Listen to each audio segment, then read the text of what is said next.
Pero dako tayo dito kay Ramil Madriaga. Yung substance nung kay Ramil Madriaga, ano pong masasabi nyo? Meron po ba kayong nakita dyan na medyo matibay na mapanghahawakan natin para ma-take down talaga ang kademonyoan ni Sara Duterte? Okay. Nung unang lumabas yung affidavit niya, so syempre tayo, curious tayo.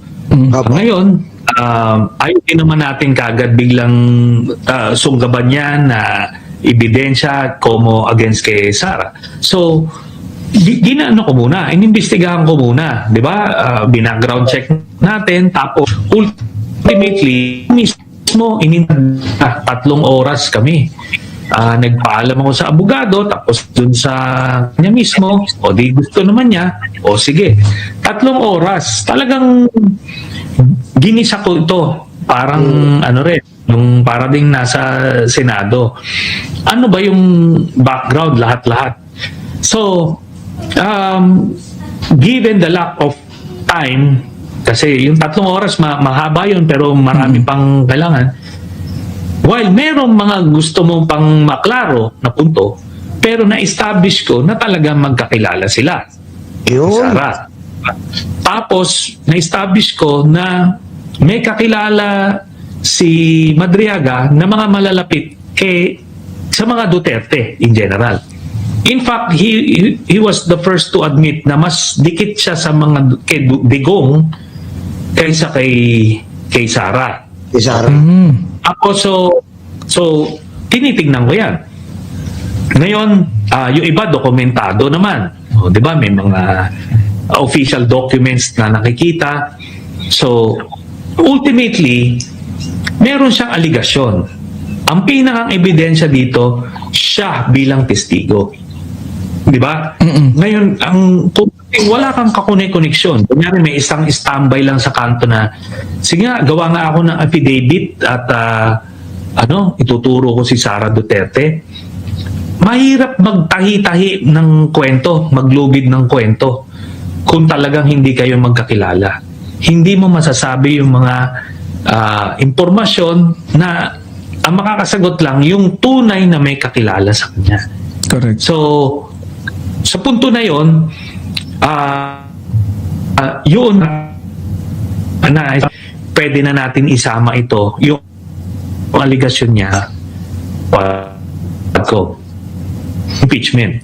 Ngayon, doon na lang sa cross-examination ng prosecution or ng defense ni Sara, doon na makikita ng taong bayan kung credible nga ba itong si Madriaga o hindi. But as far as I'm concerned, yung dumaan siya sa aking proseso ay hindi ito isang tambay lang sa kanto na gumagawa ng kwento. Sentry, follow up ko lang baka ko eh. Yes.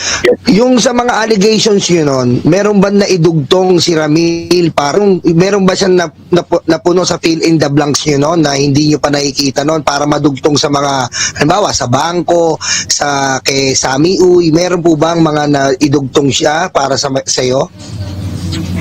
Ito yung dugtong kasi niya, yung doon kay yung confidential funds ni Sara. Yes. Binigay kay Kernel Nolasco, tapos siya binigay niya kung kani-kanino. Yung mga pangalan na binigay niya tunay na mga malalapit sa mga Duterte. So, yun ngayon, pati yung modus dinidescribe niya. Yun ngayon yung yung pinakang flow kung paano na-distribute yung pera na hindi ginamit doon sa intended purpose. Kaya ngayon siya masasubject sa impeachment. Kasi ang claim nila, Sara, okay, itong pera na to, kahit yung liquidation ay using fictitious names, pero allowed daw yan, na hindi naman, tapos ginamit ito for so and so purpose. Sabi nila, pambayad ng safe house, kung ano-ano. Pero, lumabas dito kay Madriaga, hindi binigay kung kani-kaninong mga private persons na hindi naman konektado doon sa kanilang mission as DepEd Secretary. Yun, sa pool. Tol, banat boy. Yun yun. Ay, doon tayo kay speaking of kasi nung last interview ko hindi pa nakakulong si etong si Digong. Medyo nagmintis ka ng 2 months kasi nasabi mo siguro in 2 months pero happy naman tayo diyan kahit pa. Ang tanong ko, may anong fearless forecast mo ngayon kila mag-reset tayo. Alam ko meron ng forecast nung kila Bato. Kay Bato, kay Bongo, and I think later on even Sara will be makakakuha sa ICC. Okay, ako, I will be the first to admit na base sa aking impormasyon, si Sara hindi masasama sa ICC. Okay? Kulang yung alam natin na totoo yung assertion nila Matubato, nila Las Cañas, pero kulang pa kami ng isang insider witness na magko-corroborate nun. So, given yung threshold, mataas kasing threshold ng ng ICC, kailangan yung ebidensya sobra-sobra na talagang walang kaduda-duda. Kaya nga nung nag-issue sila ng warrant kay Digong, ibig sabihin talagang lampas-lampas yung kanilang ebidensya na certainty of conviction ang kanilang standard. So yon.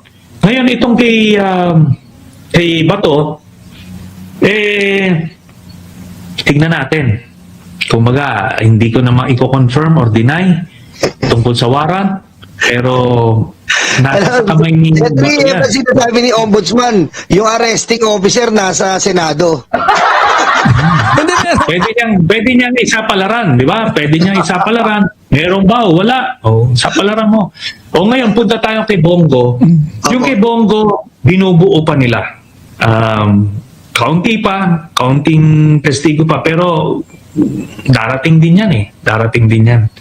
Kasi na-establish na nila yung pinakang teorya kung anong role ni Digong, role ni Bato, at role ni Bongo. Si Bongo, siya yung head, hindi lang siya yung tagabayad, kundi siya yung head ng Special Operations Group ni Digong na ang pinapatay yung mga kakompetensya ni Michael Yang, yung kompetensya nila, yung mga pulis na hindi kasama sa network nila, yun ang kanilang tinutumba.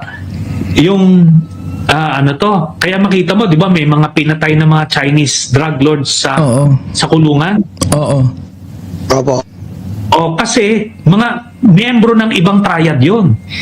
Kasi si Michael Yang, ibang triad siya doon sa ibang mga pinatay. Kasi kailangan nilang i-monopolize, kailangan sila na lang yung magbebenta ng droga sa Pilipinas.